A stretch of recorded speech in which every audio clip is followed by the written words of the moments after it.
government. Ang mga gwardiya rito ay mga Dutch at ito ay sa teritoryo ng Poland. Kaya nga ang sigaw ng mga Pilipino ngayon, wala naman sariling tulungan at gwardiya, mga ICC, puro Dutch yan. Bakit ang mga Dutch na pinagmamalaki na silang champion ng karapatang pantao, bakit sa pagdetitene kay Tatay Digong sa pamamagitan ng kidnapping na illegal? No?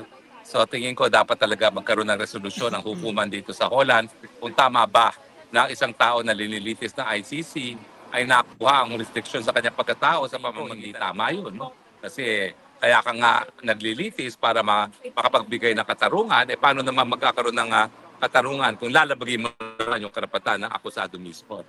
So, hindi naman po ICC yan. Yan ay talaga pag-aari ng Poland, no? At yung paggamit naman ng tulungan na yan, at paggamit ng mga gwardiya sa tinatawag na headquarters agreement, no? Sa pagitan po ng ICC at ng magbibigay ng tulungan, sila magbibigay ng gwardiya, at sila magpapatupad ng security needs ng mga diditine para sa ICC. Pero nagpapatapo po talaga dyan ay Dutch government. Kaya nga po kung mapatunayan na illegal dahil yan ay sa pamamagitan ng kidnapping, meron pananagutan ay gobyerno ng Holland. Kasi ang ICC naman po hindi yan hukuman. Bagamat alam natin na talagang ICC na ni President Trump dahil naniniwala siya na wala talagang kapangyarihan ng ICC na magpatupad ng batas na hindi naman sila soberenyang bansa. No? At ang tingin niya, talagang tanging mga bansa na magpatupad ng mga batas dahil nulong krimen nula po na siniledye kung wala naman talagang soberenya na nagsasabi na isang bagay ay kriminal, hindi dapat yan mapatupad ng kahit sino kung hindi yung bansa yun. So ang tingin ng mga maraming bansa na hindi kasapi sa ICC, kasama na ang Russia na minsan hindi nagsasapi sa ICC, dapat mga lokal na mga hukuman lamang ang magdesisyon sa mga krimen ito. So anyway, balik po tayo sa ating mga tanungan. Tanungin natin yung kay Kim, yung ating interview. No? So anyway, so napakalaki ng oras na ginugol mo rito, hindi lang sa pagdadrive, kundi oras na ginugol mo, na imbis na igugol nga sa trabaho, sa pamilya, inagugugol mo dito kay Tatay Digong. Tingin mo na magiging sukle sa iyong oras, panahon at pagod na ginugugol kay Tatay Digong? Madami tayong mahihikayat na kababayan na sumama sa laban at malaman ng katotohanan. Kaya tayo nandito, yun ang ating ipinaglalaban, ang katotohanan na dapat ang lahat ng Pilipino ay magkaisa at sabay-sabay tayong lumaban sa tama at ikakaayos ng bansa. Yun. Okay, maraming salamat. Ito po si Makabayan, ang vlogger there. Girlie, si Girlie naman opisyal sa panahon ni Tatay Digong. Kayo ay Presidential Consultant for Department of National Defense. Okay, now, dahil kayo po ay naging Presidential Consultant for the Department of National Defense, nasa na po ang mga kasundaluhan natin? Nagsasabi na kinakailangan magbigay proteksyon ngayon ng ating kasundaluhan sa ating bayan. Alam mo, tahimik lang sila. Hindi ako pwede din magsalita para sa kanila.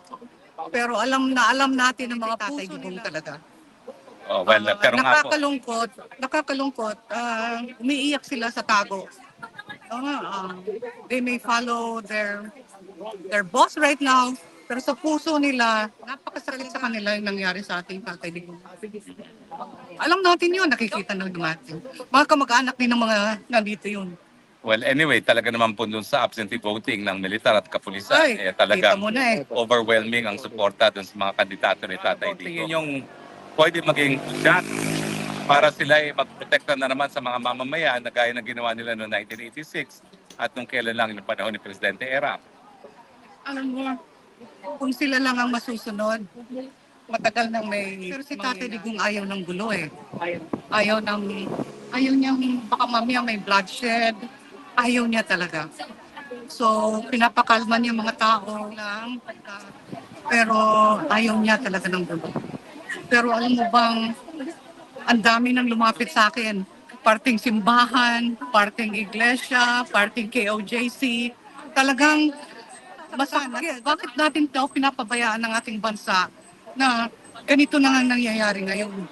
Halos bankrupt na ekonomiya natin eh. Ewan ko kung saan tayo papunta nito, 3 taon pa. Well, yan talaga ang ating problema. Dahil ako nga, wanted sa non-bailable Philippines. Sa isang krimen na wala naman akong kinalaman talaga. No? Nakakahiya nga, no? At na-file pa yung kasong yan. Pero yun na nga po, wala tayong magawa kasi Makikita. nakapwesto pa rin ang Marcos administration. Tanging makapagbibigay ng solusyon lang ay ang ating pangsandatahan dahil nga binigyan sila ng mandato ng protektahan ng taong bayan. Pero kung ayaw naman talaga nilang bigay protection, wala tayong magagawa. Tanggapin nilang natin ang katotohanan. Pero sa totoo, karamihan nila talagang serbisyo. Nagkataon lang may mga watch ko. Akala natin yun ang sinusunod ng karamihan nila. Pero hindi, Pilipino sila. Mga kamag-anak natin yung mga yan. Alam mo, puso niyan nasa bansa natin. Kaya pagdasal na lang natin. Okay, maraming salamat, Ma'am Erlia. Kayo po, Manong, tagasan po kayo? Tuwan. Oo. Gano'ng katagal na po kayo dito? 2 weeks. Galing kayo ng Pilipinas? Wow, talagang yun ang break kasama din tayo dito sa Batangas. Pang ilang araw niyo po? Oo, pang ilang beses din na nandito. This is birthday mo. Hindi ko yung tata. Binibisita niyo po rin. Anak niyo? Oo. Anak niyo. Saan siya nakabili? Amsterdam. Ha? Ang very malapit sa akin. So, ano po ang mensahe mo kay Tatay Dito?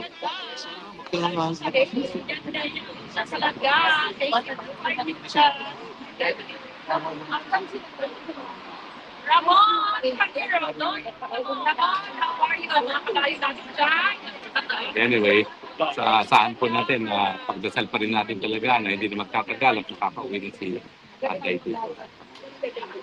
Well, yung anak niyo po, yung anak niyo si Ma'am, artista ka ba? Ba't mukha kang artista, ha? Bina ang pangalan? Lovina. Anong trabaho niyo po sa Amsterdam? Oh, mukha kang nurse. Ilang taon ka na nag-nurse dito? 4 years. Anong advice niyo sa mga Pilipino na gusto magtrabaho dito sa Bali? Kamusta naman pagtrabaho niyo? Happy ba kayo dito? Yes, happy. Maganda kami benepisyo. Workers din sila. And yeah, nice lang. Paano sila Parating ka ba? Hirap yun. Hindi, paano nga? Hirap. Unless meron sila corporate or mas easy talaga siya. Pero hindi sila- like study visa, they can come also. Pero Hindi nagre-recruit ang mga hospital dito ng nurses. may iba na nagre-recruit pero they will train first sa Philippines na mag-speak ng pero before they nandito na sila Ayan. BP. Ayan na po, parating na po si BP, ha? Ayan na po sila. Ayan na sila.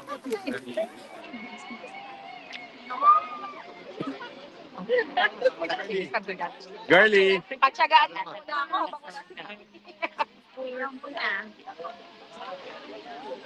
Tatagawan tayo? Ayan na siya. Ala ko si Mami. Sino kasama niya? Si Ma'am Elizabeth. Oo, si Ma'am. Kompleto ang pamilya. Bakit wala si VP? Ganda ng kaso. Ando na, yun. Naka-brown. Ayan, nakita niyo na po. Nandiyan si VP. Kasama po si Ma'am Elizabeth at yung kanyang kaibigan. Si Mayor Baste. Nasaan si VP? Siya pala yung unang naglalakad, no? Oo, siya yung unang naglalakad. Ayan. Ay, mga palaga. Lahat na kayo. Okay. Parating na. He was kidnapped and brought here. Duterte. Kasama ba si Mayor Baste? Ayan, si Mayor Baste at saka si Ma'am Elizabeth. Ayan, girly, dito ka muna. You're risking being kicked out. Ay, napapalong ni. Palong ni. Okay, Meta, recording. Mabuhay Vice President ng Pilipinas! Mabuhay! Duterte! Duterte! Duterte!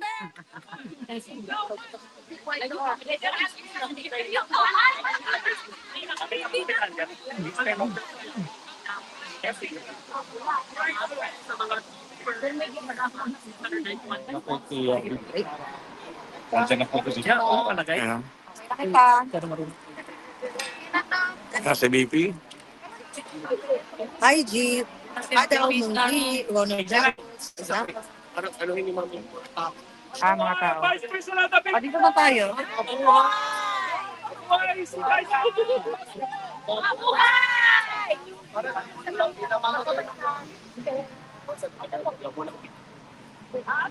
Ay, makashake ka ng gusto na eh. Lipi. May makashake ka.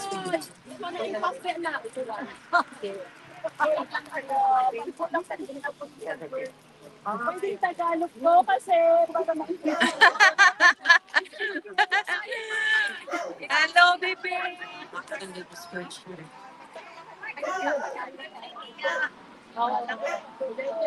Ayan, ha?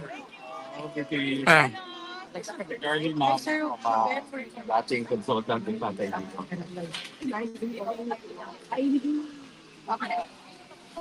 Good afternoon. Hello. Afternoon. Good afternoon. sa inyo kay Tatay Digo. Ay. Para sa inyo. Kayo. Ma'am, pwedeng magpa... Yes, ma'am.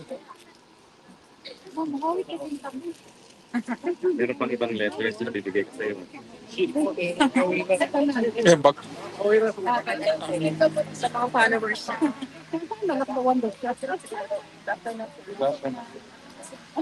Si Lipi Inday. Ay, may this is for you. From your supporters, bigay ko talaga sa... Yeah.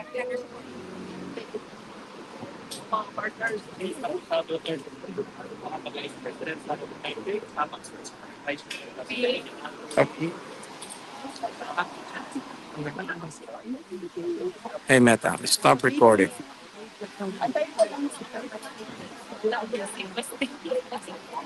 Hey, Meta, start recording.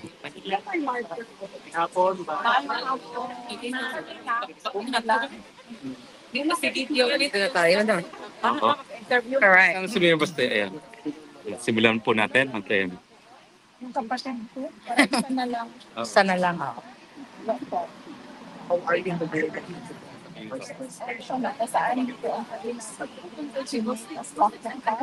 Kailangan din naman ng ano. Yung point naman, isip namin na difficult every 2 weeks para mag-take. Pero wait, we have to thank you. Meron ditong foreigner na bumili ng caravan para nito. Yeah, sila, madam. Ito siya, si ma'am. Yan. Yan. Yeah, bumili sila ng phone. Taong bahay. Yan yung caravan na binili nila.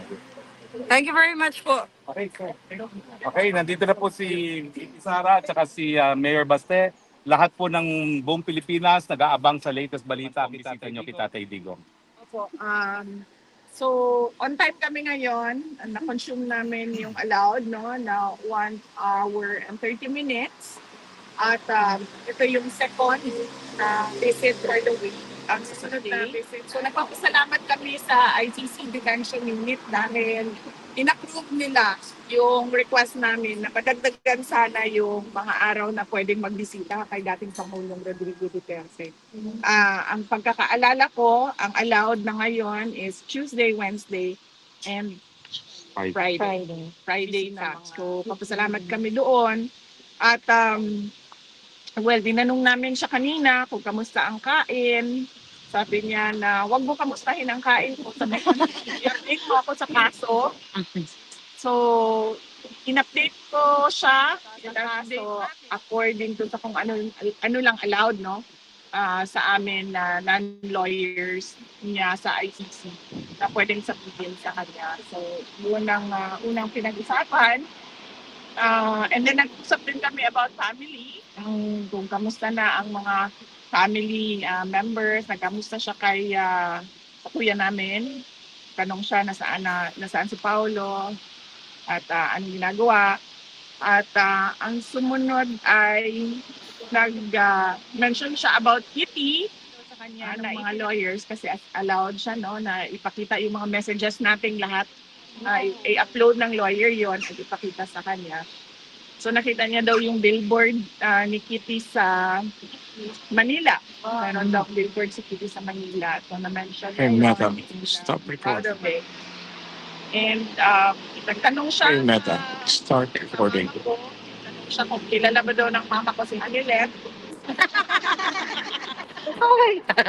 Sumagot din ang mama ko na hindi niya daw kilala si Anilet. So, yeah. Tapos, tinanong ko siya, kamusta ang tulog mo? Sabi ko, dire-diretso ba ang tulog mo? Meron ka bang insomnia? Sabi niya, minsan lang hindi ako makatulog dahil sa kakaisip sa nanay mo. Wow! Yeah. Mapag-ibig! Mapag-ibig!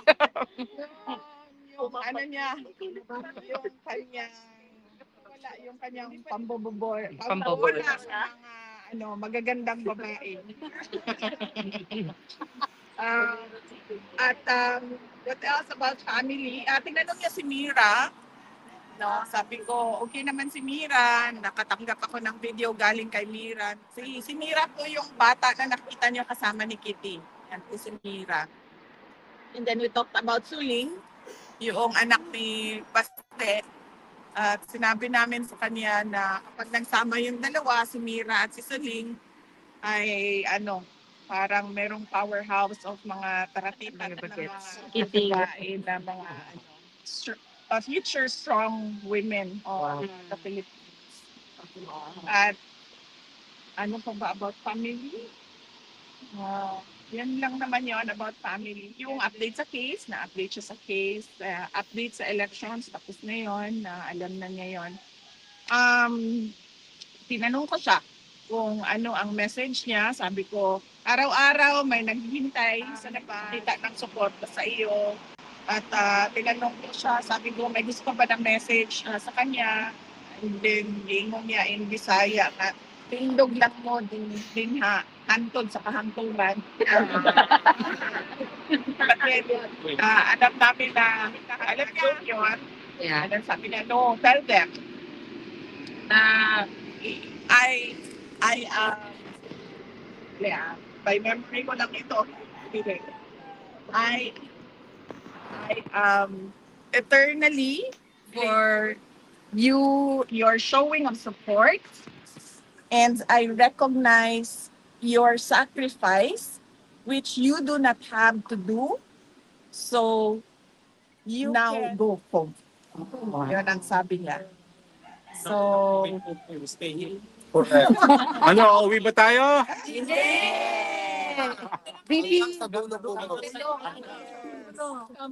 Meron mang iwanan?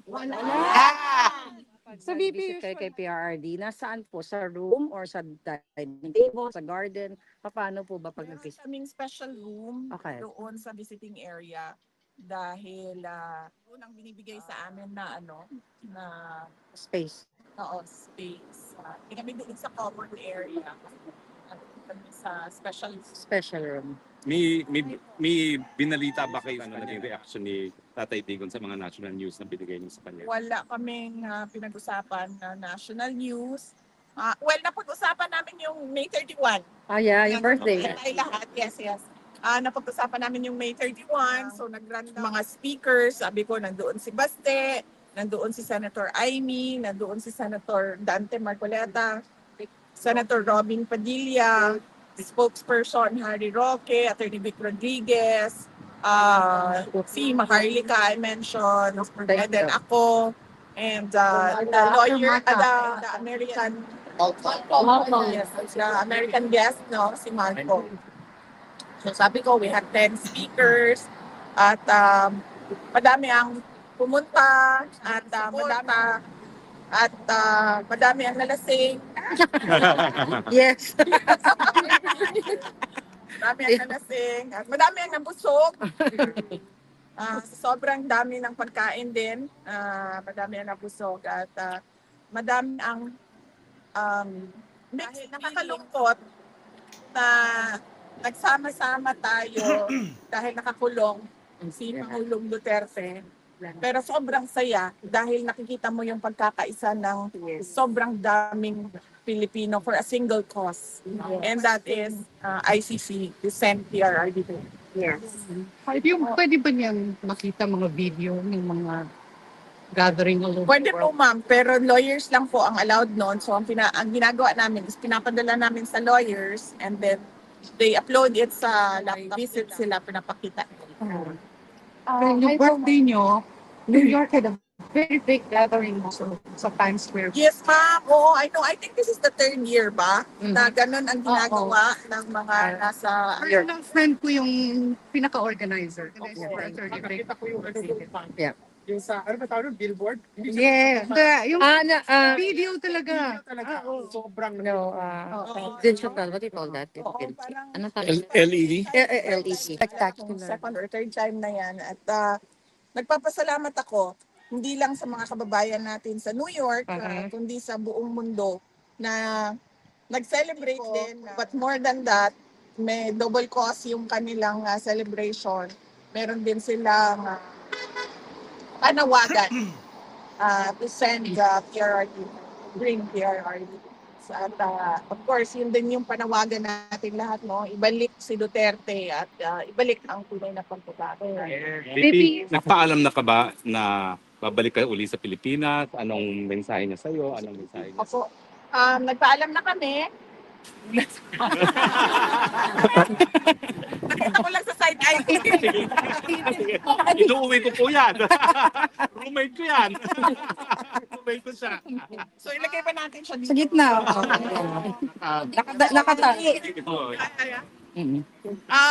Yes.